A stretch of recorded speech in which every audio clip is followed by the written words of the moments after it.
नमस्कार भक्तों, स्वागत है आप सभी का हमारे इस YouTube चैनल पर।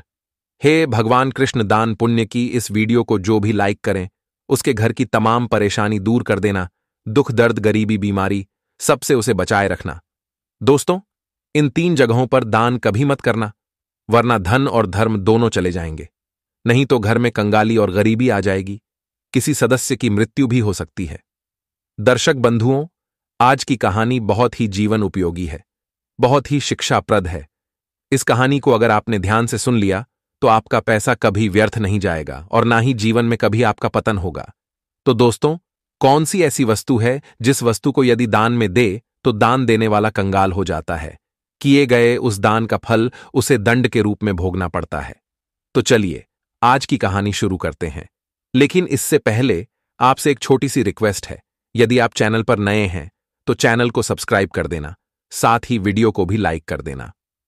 तो चलिए वीडियो शुरू करते हैं।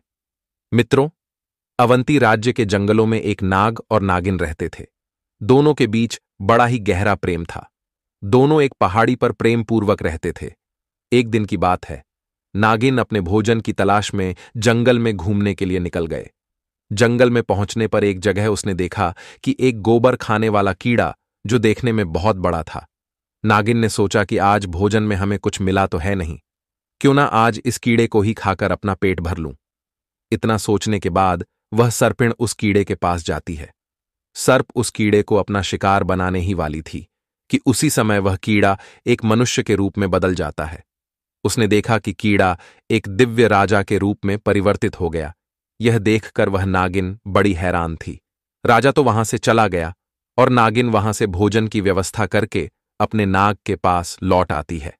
दर्शक बंधु, नागिन ने यह बात अपने पति नाग से कही कि हे स्वामी, आज मैंने जंगल में एक बड़ी ही विचित्र घटना देखी है, जिसे देखकर मैं बहुत आश्चर्यचकित हूं। नाग ने पूछा, ऐसा तुमने क्या देख लिया जिसे तुम विचित्र बता रही हो? तब नागिन कहती हैं, हे स्वामी, आज मैं जब भोजन के लिए जंगल में गई तो मैंने एक जगह पर एक बड़े ही विशाल शरीर वाले कीड़े को देखा। मैंने सोचा कि उस कीड़े को अपना भोजन बना लूं। जैसे ही मैं उस पर आक्रमण करने के लिए आगे बढ़ी तो वह कीड़ा एक राजा के रूप में बदल गया। यह बात मेरे समझ में नहीं आई कि अगर वह कीड़ा था तो राजा कैसे बन गया। अगर वह कोई राजा था तो फिर वह कीड़ा क्यों बना? नागिन की यह बात सुनकर के नाग बहुत जोर से हंसता हुआ कहने लगा, हे प्रिय, मुझे लगता है कि जंगल में आज तुमने राजा धर्मध्वज को देख लिया है, जो इसी देश का राजा है। नाग की बात सुनकर के नागिन और भी ज्यादा हैरान होती है और पूछने लगी, हे महाराज, राजा धर्मध्वज ने ऐसे कौन से बुरे कर्म कर दिए जो उसे कीड़ा बनना पड़ गया? वह इस तरह की अथम गति को क्यों प्राप्त हुआ? हमने तो सुना है कि हमारे अवंध्य दान पुण्य किए तो वे भोजन भी नहीं करते हैं, फिर उनसे ऐसा कौन सा पाप बन गया? तब नाग कहता है, हे भद्र राजा, धर्मध्वज का यही स्वभाव अब तो उनके लिए मुसीबत बन गया कि वे अत्यंत दानी धर्मात्मा है। उन्होंने कुछ ऐसा दान कर दिया जिसके कारण राजा धर्मध्वज को कीड़े की योनि भोगनी पड़ी। तब नागिन कहने लगी, महाराज, मेरी समझ में कुछ नहीं आया, मुझे विस्तार से समझाइए कि राजा धर्मध्वज के साथ ऐसा कैसे हो गया। तब नाग कहता है, हे प्रिय, ध्यान से सुनो कि दान धर्म करने वाला राजा इस कीट योनि को कैसे प्राप्त हुआ। प्राचीन समय की बात है और इस प्रसिद्ध नगरी अवंतिका में एक महादानी राजा धर्मध्वज राज किया करता था। राजा धर्मध्वज इतने बड़े दानी थे कि जब तक वे अपने द्वार पर आए हुए भूखे भिखारी और याचकों को भोजन नहीं करा देते थे, तब तक स्वयं भी भोजन नहीं करते थे। यह उनका रोज का नियम था। पूरे राज्य में उनकी खूब प्रशंसा होती थी। फिर नाग बोला, हे नागिन, वह राजा तो बड़ा धर्मात्मा था, पर उसके दान धर्म करने का भी एक नियम था। वह एक निश्चित समय तक ही दान बांटता था।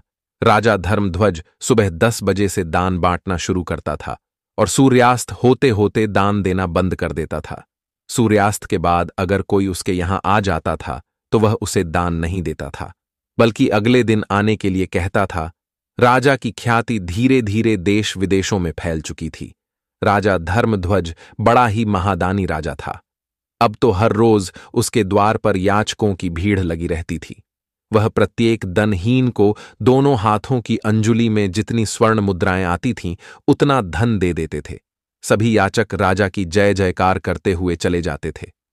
मित्रों, उसी अवंतिका नगरी में किसी गांव में जंगल के आसपास एक ब्राह्मण परिवार निवास करता था। ब्राह्मण बड़ा ही तपस्वी था, उसकी पत्नी और वे दोनों बड़े आराम से अपना जीवन यापन करते थे। दोनों की स्थिति बहुत ही गरीब थी, परंतु ब्राह्मण बड़ा तपस्वी था। वह कहीं भिक्षा मांगने के लिए नहीं जाता था। उसे अपनी मेहनत से जो कुछ भी मिलता था उसी को खाकर अपना समय काट लेता था और उसके बाद अपना समय ईश्वर भजन में बिताता था। एक दिन ब्राह्मण की पत्नी ने अपने पड़ोस में जाकर किसी के मुंह से सुना कि महाराज धर्मध्वज बड़े ही दानी राजा है। ब्राह्मणी पड़ोसन से यह बात सुनकर आई और अपने पति से आकर कहने लगी कि हे पतिदेव, मैंने सुना है कि अवंतिका के राजा धर्मध्वज बड़े ही दानी राजा है। उनके द्वार से आज तक कोई निराश लौट कर नहीं गया है। क्यों ना आप भी महाराज के दरबार में चले जाइए और राजा से दान ले आना। राजा जो धन हमको दे उससे हमारी सारी गरीबी मिट जाएगी।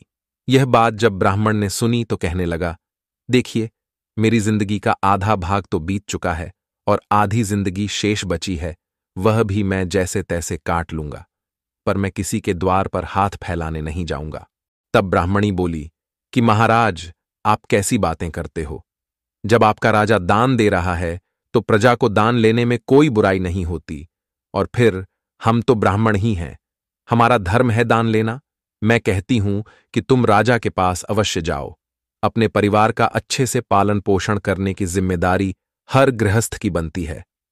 हर गृहस्थ व्यक्ति का यह धर्म है कि वह अपने परिवार को सुखी रखे, उसे हर सुख सुविधा प्रदान करें। जो लोग ऐसा नहीं करते हैं उन्हें भी परिवार का भरण पोषण न करने के कारण पाप लगता है। मित्रों, यह बात जब ब्राह्मण ने सुनी तो ब्राह्मण कहने लगा, ठीक है, यदि तुम कहती हो तो मैं अवश्य राजा के दरबार में जाऊंगा। मित्रों, पत्नी के आग्रह पर ब्राह्मण देव राजा धर्मध्वज के दरबार के लिए चल दिए। शाम का समय था। चलते चलते ब्राह्मण को शाम हो गई। इधर राजा धर्मध्वज के दान देने का एक निर्धारित समय था। उस दिन राजा के दरबार में जितने भी याचक आए थे वे सब दान लेकर जा चुके थे। अब राजा का दान देने का समय समाप्त हो चुका था। सभी दान पेटिकाओं पर ताले लगा दिए गए थे। इधर ब्राह्मण बड़ी दूर से राजा के पास पैदल चलकर आया था, लेकिन उसके आते आते सूर्यास्त हो चुका था। अब महाराज ने दान देना बंद कर दिया। वे दान पेटिका बंद करके राजमहल को जा रहे थे। उसी समय रास्ते में ब्राह्मण उनके मार्ग में आ जाता है और कहने लगा, महाराज, मैंने सुना है आप हर दिन गरीब को दान देते हो। मैं भी एक गरीब ब्राह्मण हूं और काफी दूर से चलकर पैदल तुम्हारे द्वार पर आया हूं। कृपया मुझे भी दान दीजिए। सूर्यास्त के बाद अपने पास एक ब्राह्मण को आया देखकर राजा कहने लगा कि ब्राह्मण देव, मुझे क्षमा करना। मेरा एक नियम है कि मैं सूर्यास्त के बाद दान देना बंद कर देता हूं। आप मेरे पास सूर्यास्त के बाद आए हो, अब आप वापस लौट जाइए और प्रातः काल मेरे पास आना, तब मैं आपको दान दूंगा। कल जब आप मेरे पास आओगे तो मैं आपको आज का भी और कल का भी दोनों दिन का दान दूंगा। इस समय मैं दान पेटिकाओं पर ताला लगा चुका हूं, अब मैं आपको दान नहीं दे सकता। ब्राह्मण थोड़ा जिद्दी स्वभाव का था, तपस्वी था, राजा से परिचित नहीं था, तो कहने लगा, महाराज, मुझे आज ही दान दे दीजिए, मैं कल तक इंतजार नहीं करूंगा। रोज रोज दान लेने के लिए आपके यहां मैं नहीं आ सकता। जब राजा ने यह बात सुनी तो राजा को कुछ क्रोध आया, परंतु ब्राह्मण जान करके राजा ने फिर उसको समझाया कि ब्राह्मण देव, तुम्हें कल ही दान लेने के लिए आना पड़ेगा। मैं तुम्हें कल ही दान दे सकता हूं, आज दान नहीं दे सकता। फिर ब्राह्मण बोला कि नहीं महाराज, मैं दान केवल आज ही लूंगा, कल मैं आपके पास नहीं आऊंगा। यह बात राजा को कुछ अच्छी नहीं लगी। राजा क्रोध में आया और क्रोधित होकर के राजा ने वहां कुछ घोड़ों की लीक पड़ी थी, क्योंकि राजा चलते चलते घोड़ों के अस्तबल के पास आ पहुंचा था। वहीं एक जगह घोड़ों की लीक पड़ी थी। राजा ने देखा कि ब्राह्मण आज ही दान लेने की हठ कर रहा है, तो दान के रूप में राजा ने घोड़े की लीग उठाकर ब्राह्मण के कमंडल में डाल दी। उसकी दोनों मुट्ठी में जितनी लीग आई उतनी लीग उठाकर ब्राह्मण को देने लगा। ब्राह्मण ने भी सम्मान से अपना जो भिक्षा पात्र था वह आगे कर दिया। राजा ने ब्राह्मण के कमंडल में लीक डाल दी। ब्राह्मण उस लीक को लेकर सम्मान से अपने घर की ओर चल देता है। इधर घर पर उसकी पत्नी इंतजार कर रही थी। हमारे ब्राह्मण देव राजा से दान लेकर आते थे। ब्राह्मणी तो सोच रही थी कि राजा साहब उन्हें सोने की मोहरें देगा, हमारी सारी दरिद्रता मिट जाएगी। मित्रों, उधर जब ब्राह्मण को आता देखा तो ब्राह्मण पत्नी बड़ी प्रसन्न होती है और ब्राह्मण से कहने लगी कि हे पतिदेव, आज महाराज ने आपको कितना दान दिया है। मैं तुमसे कहती थी ना कि महाराज के दरबार में जाओ, महाराज हमारी गरीबी मिटा देंगे। यह बात सुनकर के ब्राह्मण बोले, देवी, दान देने वाले ने दान दे दिया और मैंने उसे ले भी लिया। तुम एक काम करो, इस स्थान को गोबर से लीप दो, तब मैं तुम्हें राजा के द्वारा दिया गया दान दिखाऊंगा, नहीं तो यह दान अपवित्र हो जाएगा। मित्रों, बड़ी खुशी के साथ ब्राह्मण की पत्नी ने उस जगह को लीप दिया और उस जगह पर एक दीपक जलाकर रख दिया और वहीं जाकर बैठ गई। उसके बाद ब्राह्मण देव ने वह लीग से भरा हुआ पात्र अपनी ब्राह्मणी को दे दिया। यह देख करके ब्राह्मणी बड़ी आश्चर्यचकित हुई, कहने लगी, हे ब्राह्मण देव, यह कैसा मजाक है। ब्राह्मण ने कहा, मजाक कैसा, जो राजा ने दान में दिया है वह मैंने तुम्हें लाकर दे दिया। अब तो मित्रों, ब्राह्मणी बड़ी दुखी हुई कि राजा ने लीक का दान दिया है। क्या राजा के घर में धन की कमी हो गई? चलो कोई बात नहीं, महाराज से गलती हो गई होगी, आप फिर से राजा के पास चले जाना। मित्रों, ब्राह्मण बड़ा स्वाभिमानी था। वह कहने लगा कि नहीं भद्रे, अब मैं महाराज के दरबार में कदापि नहीं जाऊंगा। मित्रों, उस दिन के बाद ब्राह्मण कभी राजा के पास दान मांगने नहीं गया। जैसे तैसे वह अपने जीवन को बिताने लगा। अपनी घास फूस की कुटिया में ब्राह्मण रह रहा था और धीरे धीरे अपना समय निकाल रहा था। मित्रों, ब्राह्मण ने उस लीक को अपने घर के द्वार पर रख दिया। तो आपको बता दें मित्रों कि दान का जो फल होता है वह कर्ता को 1000 गुना होकर वापस मिलता है। यदि आपने अपने जीवन में किसी चीज का दान किया है तो परलोक में उसका फल हजारों लाखों गुना बढ़कर मिलता है। राजा ने जो लीक का दान किया था वह लीक भगवान की कृपा से दिन दोगुनी रात चौगुनी बढ़ने लगी। ब्राह्मण के घर के द्वार पर धीरे धीरे लीक का एक पहाड़ सा बनता चला गया। लीक का वह ढेर बढ़ते बढ़ते बहुत बीच में हो गया, जैसे ब्याज की दर धीरे धीरे बढ़ती चली जाती है। उसी तरह राजा के दान का फल बढ़ता जा रहा था। कुछ ही समय में वह एक विशाल टीला सा बन गया था। ब्राह्मणी और ब्राह्मण उस दृश्य को रोजाना देखते थे। ब्राह्मणी ब्राह्मण से पूछती थी कि हे महाराज, इस लीक का अब क्या होगा, यह तो बढ़ती ही जा रही है। हे नाथ, तुम तो वेदों के झाता हो, मुझे इसका मतलब बताओ। तब ब्राह्मण ने बताया, हे ब्राह्मणी, यह राजा के दान का फल बढ़ रहा है और इस फल को उसे ही भोगना पड़ेगा। यदि हम इसे उपयोग में ले रहे होते तो राजा को इसका शुभ फल प्राप्त होता। अब जबकि यह हमारे किसी काम की नहीं है तो इसका परिणाम अब राजा को ही भोगना पड़ेगा। यह बात सुनकर के ब्राह्मणी बड़ी सोच में पड़ जाती है और धीरे धीरे समय बीतता चला जाता है। उस लीक का पहाड़ काफी बड़ा हो गया था। एक दिन की बात है, राजा धर्मध्वज वन में शिकार करने के लिए जाता है, परंतु राजा धर्मध्वज को उस दिन कहीं कोई आखेट नहीं मिलता है। जब कोई शिकार नहीं मिला तो राजाओं के पहले नियम होते थे कि राजा को जब कोई आखेट ना मिले तो वह बिना आखेट के वापस लौट करके नगर नहीं जाता था, चाहे उन्हें मार्ग में ही कहीं ना कहीं रोकना पड़े। अब तो राजा धर्मध्वज विचार करने लगा कि शाम का वक्त हो गया है और सूर्यास्त होने के बाद किसी जीव को सताना क्षत्रियों का धर्म नहीं होता, इसीलिए अब हमें आंख हिट के लिए वन में आगे नहीं जाना चाहिए और यही किसी स्थान पर ठहर जाना चाहिए। अब तो राजा साहब उस जंगल में ही अपने ठहरने का स्थान ढूंढने लगते हैं। ढूंढते ढूंढते वे उसी ब्राह्मण के घर पहुंच जाते हैं जिसे राजा ने कई वर्ष पहले लीक का दान किया था, लेकिन राजा उस घटना को भूला था। इधर नाग अपनी पत्नी को बता रहा था कि हे नागिन, राजा धर्मध्वज जब उस ब्राह्मण के घर पहुंच गया तो वहां पहुंचकर राजा ने ब्राह्मण से कहा कि हे ब्राह्मण देव, आज मुझे आपके यहां ठहरने के लिए स्थान चाहिए। राजा की बात सुनकर कि ब्राह्मण कहने लगा, ठीक है, आपका हमारी इस कुटिया में स्वागत है। जो भी रूखा सूखा होगा उससे हम आपका सत्कार करेंगे। मित्रों, राजा को ब्राह्मण पहचान नहीं पाया। उस रात राजा धर्मध्वज उसी ब्राह्मण की कुटिया पर ठहर जाता है। जो भी ब्राह्मण की कुटिया में रूखा सूखा भोजन था उससे ही ब्राह्मण ने राजा का अतिथि सत्कार किया। इस प्रकार से भोजन करने के बाद राजा ने रात वहीं बिताई और इधर जब सवेरा होता है तो राजा की नजर ब्राह्मण की कुटिया के बाहर उसी लीक के ढेर पर पहुंच जाती है जो अब एक पहाड़ के रूप में बन गया था। उस लीक के पहाड़ को देखकर राजा ब्राह्मण से पूछने लगा कि हे ब्राह्मण देव, आपकी इस छोटी सी घास फूस की कुटिया के बाहर यह लीड का ढेर कैसा बना हुआ है, जबकि आपकी कुटिया में तो कोई घोड़ा ही नहीं है। क्या वास्तव में आपके पास इतने सारे घोड़े हैं? तब ब्राह्मण ने उत्तर दिया, भैया, हम तो पूजा पाठ तप साधना करने वाले ब्राह्मण हैं, हमें भला घोड़ों से क्या काम। तो राजा कहने लगा, फिर आपके घर के बाहर यह लीक का पहाड़ कैसे है? तब ब्राह्मण उसे समझाते हुए कहते हैं कि देखिए, तुम यदि जानना चाहते हो कि यह लीक का पहाड़ क्यों है तो इसके पीछे एक बहुत बड़ा रहस्य छुपा हुआ है। मित्रों, अब तो उस रहस्य को जानने की राजा की उत्सुकता बढ़ चली। ब्राह्मण बोला, हे मुसाफिर, कई साल पहले की बात है। मेरी पत्नी ने मुझे जबरदस्ती राजा के यहां दान लेने के लिए भेजा था। इस अवंती देश का जो राजा है वह बड़ा ही दानी धर्मात्मा है। वह रोजाना 1.25 मन सोने का दान करता है। तो अपनी पत्नी के कहने पर मैं राजा के पास दान लेने चला गया। मेरे पहुंचने पर पता नहीं राजा ने क्यों मुझे दान देने से इनकार कर दिया। इसके पीछे की वजह तो मैं नहीं जानता हूं कि राजा ने ऐसा क्यों किया। जब मैं उसे दान लेने की जिद कर रहा था तो वह मुझे अगले दिन आने को कह रहा था, लेकिन मैंने राजा की बात नहीं मानी। जब मैं दान लेने की जिद करने लगा तो राजा ने क्रोध में आकर मेरे कमंडल में घोड़े की लीग उठाकर डाल दी। मैंने राजा का वह दान स्वीकार कर लिया।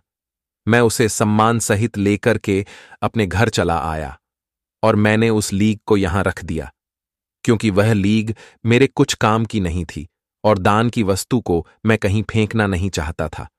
तो राजा ने पूछा, हे ब्राह्मण देव, राजा ने तो तुम्हें थोड़ी सी लीक दान में दी होगी, पर यह तो इतना बड़ा पहाड़ कैसे बन गया? तब ब्राह्मण ने समझाया, हे भाई, हमारे वेद पुराण यह कहते हैं कि अगर कोई दान देने वाला जितना दान देता है उसका 1000 गुना फल उसको वापस मिलता है। राजा का वह दान समय के साथ हजारों गुना बढ़कर जमा हो गया है। अब अपने उस दान का फल राजा को खुद ही भोगना पड़ेगा, क्योंकि इसे हमने अपने उपयोग में नहीं लिया। तब नाग बोला, हे नागिन, यह बात सुन के राजा के रोंगटे खड़े हो जाते हैं, उसके पैरों के नीचे से जमीन खिसक जाती है। राजा तो इस बात को भूल चुका था, लेकिन ब्राह्मण के बताने पर राजा को भी सारी बातें याद आ जाती है कि मैंने ही यह लीग एक ब्राह्मण को दान में दी थी। अब तो राजा बहुत ज्यादा घबरा गया। दोनों हाथ जोड़ करके ब्राह्मण से पूछने लगा कि हे ब्राह्मण देव, राजा इसका फल कैसे भोगे? मुझे इतनी बात और बता दो। ब्राह्मण ने कहा, देखो, यह लीक का ढेर अब उसी राजा को खाना पड़ेगा। जब तक वह इसे खा नहीं लेता तब तक यह बढ़ता रहेगा। ब्राह्मण की बात सुनकर राजा की आत्मा कांप गई। उसने सारी बात बता दी कि मैं ही अवंती का राजा हूं जिसने आपको लीक का दान किया था। अब आप मुझे क्षमा करें और मुझे इतना उपाय जरूर बता दें कि मेरा उद्धार कैसे होगा। मैं इतने बड़े विशाल लीक के पहाड़ को कैसे खा पाऊंगा? यह तो बहुत बड़ा ढेर हो गया है, इसका कोई उपाय तो होगा। जब राजा ने अपनी पहचान बताई तो ब्राह्मण राजा को पहचान गया और कहने लगा, यदि तुम ही वह राजा हो तो इसका परिणाम तो तुम्हें भोगना ही पड़ेगा, क्योंकि दान देने वाला यदि किसी ऐसी वस्तु का दान देता है जो वस्तु अनुपयोगी है, जो वस्तु अखाद्य है, जिस वस्तु को दान में दिया जा रहा है वह दान पाने वाले के किसी काम की नहीं है, तो उस दान की गई वस्तु का फल व्यर्थ जाता है। लेकिन तुमने मुझे जानबूझकर ऐसी वस्तु दी थी जिसका फल बढ़कर अब 1000 गुना हो गया है। अब यह आपको ही भोगना पड़ेगा। मित्रों, राजा ब्राह्मण के चरणों में गिर जाता है। राजा कहने लगा, हे ब्राह्मण देव, मुझे आप ही कोई उपाय बताइए, यह मेरा पाप कैसे नष्ट हो सकता है? तो ब्राह्मण ने बताया, अपने की का फल तो भोगना ही पड़ेगा। यदि तुम इस लीक को खाने से बचना चाहते हो तो एक दूसरा उपाय मैं तुम्हारे लिए बताता हूं। यदि तुम उस उपाय को कर लेते हो तो यह लीक तुम अकेले खाने से बच जाओगे, इसमें फिर बहुत सारे हिस्सेदार हो जाएंगे। यदि तुम वह उपाय नहीं करोगे तो तुम्हें अकेले ही यह सारी खानी पड़ेगी। तब ब्राह्मण ने उपाय बताया कि हे राजन, यदि आप अपनी स्वयं ही निंदा करवाओगे, जितनी इस देश में तुम्हारी निंदा होगी उतनी ही लीग घटकर कम हो जाएगी। तब राजा बोला, हे महाराज, मेरी निंदा भला कौन करेगा? निंदा जैसे काम तो मैंने किए ही नहीं है। मैं तो एक दानी राजा हूं, लोग मेरी प्रशंसा करते हैं। तब ब्राह्मण ने कहा कि तुम एक काम करो, तुम्हारे जो कुल पुरोहित हैं उनकी एक परम सुंदर कन्या है, तुम उन ब्राह्मण के घर जाओ और उनकी हाथ पकड़कर जबरदस्ती अपने घर ले जाना और उनके मांगने पर भी उस कन्या को मत लौटाना। इस प्रकार से तुम्हारी राज्य में निंदा होनी शुरू हो जाएगी। लेकिन इस बात का ध्यान रखना है, उस कन्या के प्रति तुम्हारी नजर गंदी नहीं होनी चाहिए, नहीं तो बहुत बड़े पाप में गड़ जाओगे। तुम उस कन्या को बेटी के रूप में लेकर आना, लेकिन यह बात किसी को मत बताना कि तुम उसे बेटी बनाकर लाए हो। कन्या को ले जाकर तुम अपनी रानी के पास छोड़ देना और उससे कह देना कि वह कन्या को बेटी की तरह पाले। प्रजा के लोग समझेंगे कि तुमने बहुत बुरा काम किया है, फिर तो पूरे राज्य में तुम्हारी निंदा होनी शुरू हो जाएगी और यह लीग का ढेर घटकर बहुत कम रह जाएगा। मित्रों, राजा को यह उपाय समझ में आ गया। राजा बड़ा हताश था, उस लीग के ढेर को देख करके व्याकुल हो रहा था। अब तो राजा अपने राज्य को लौटा और राज्य में आकर वह सीधा अपने कुल पुरोहित के घर पहुंच जाता है। कुल पुरोहित ने जब राजा को अपने घर पर आया देखा तो उसका चेहरा बड़ा ही उदास था। कुल पुरोहित ने पूछा कि राजन, आप इतने उदास क्यों हो? तो राजा ने कहा, गुरुदेव, आप अपनी बेटी को बुलाइए, मुझे उसे कुछ काम है। मित्रों, अब गुरुजी ने समझा कि राजा है, कुछ इनाम देगा, हो सकता है कुछ जरूरी बात पूछे, तो उन्होंने अपनी पुत्री को आवाज लगाई और जैसे ही गुरु की बेटी बाहर देखने आई तो वह सुंदर तो थी ही। राजा ने फौरन उसका हाथ पकड़ा और पुरोहित को धक्का देकर उनकी बेटी को रथ में बैठाकर अपने घर ले गया। बेचारा ब्राह्मण अपनी बेटी के लिए गिड़गिड़ाता रहा, हे महाराज, ये आप क्या कर रहे हो? यह अन्याय है। लेकिन राजा ने उनकी एक नहीं सुनी और वह चुपचाप उन कन्या को लेकर अपने महलों में पहुंच जाता है। महलों में पहुंचकर उसने अपनी रानी से कहा कि महारानी, यह हमारी पुत्री है, इसको कोई कष्ट नहीं होना चाहिए, इसे बड़े प्रेम से पुत्री की तरह रखना है और यह सब किसी को बाहर तुम्हें नहीं कहनी है। रानी ने पूछा भी कि महाराज, तुम इसे लेकर क्यों आए हो? यह तुम्हारे गुरु की बेटी है। तब राजा ने कहा, रानी, तुम चुपचाप तमाशा देखते जाओ, मैं जो कर रहा हूं अपने उद्धार के लिए कर रहा हूं। मित्रों, जब राजा अपने गुरु की कन्या को लेकर के आया था तो पूरे नगर के लोगों ने उसे देखा था। उस समय तो किसी ने कुछ नहीं कहा, लेकिन धीरे धीरे राजा की बुराई होनी शुरू हो गई। पूरे राज्य के लोग उसी राजा की निंदा करने लगे। हम तो पहले ही कहते थे कि यह राजा बड़ा अन्याय है, यह लोगों को दान देकर केवल दिखावा कर रहा है, कितना नीच राजा है। इधर नाग बोला, हे नागिन, इस प्रकार से पूरे नगर में राजा की बुराई होने लगी। सब लोग कहने लगे कि ऐसे राजा का क्या भरोसा जो अपने गुरु का ही नहीं हुआ। मित्रों, इधर राजा के नगर में जैसे जैसे राजा की निंदा हो रही थी, वैसे वैसे ब्राह्मण के घर के द्वार पर वह लीक का ढेर कम होता जा रहा था। जो जो लोग राजा की निंदा कर रहे थे, वह लीक के उस ढेर में हिस्सेदार होते चले जा रहे थे। धीरे धीरे उस लीक का संपूर्ण ढेर कम हो गया और केवल जितनी राजा ने दान में दी थी उतनी ही लीड का ढेर रह गया।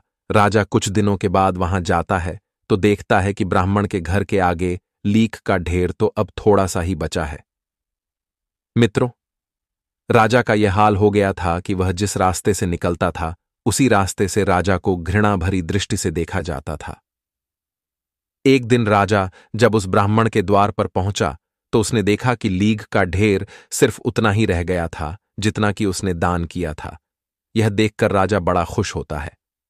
वह एकदम से ब्राह्मण के चरणों में गिर पड़ा और बोला, महाराज, आपने पहाड़ जैसी लीक का ढेर तो खत्म करवा दिया। जिन जिन लोगों ने मेरी निंदा की होगी उनके हिस्से में वह लीक चली गई होगी, लेकिन यह थोड़ी सी शेष रह गई है। अब इसका भी कोई ना कोई उपाय बता दो। तब ब्राह्मण ने बताया, हे राजन, यह जो लीग रह गई है यह तुम्हारे हिस्से की है। तुम्हें इसे किसी ना किसी जन्म में खाना ही पड़ेगा। तुम्हें इसे खाने के लिए किसी जन्म में कीट की योनि धारण करनी पड़ेगी।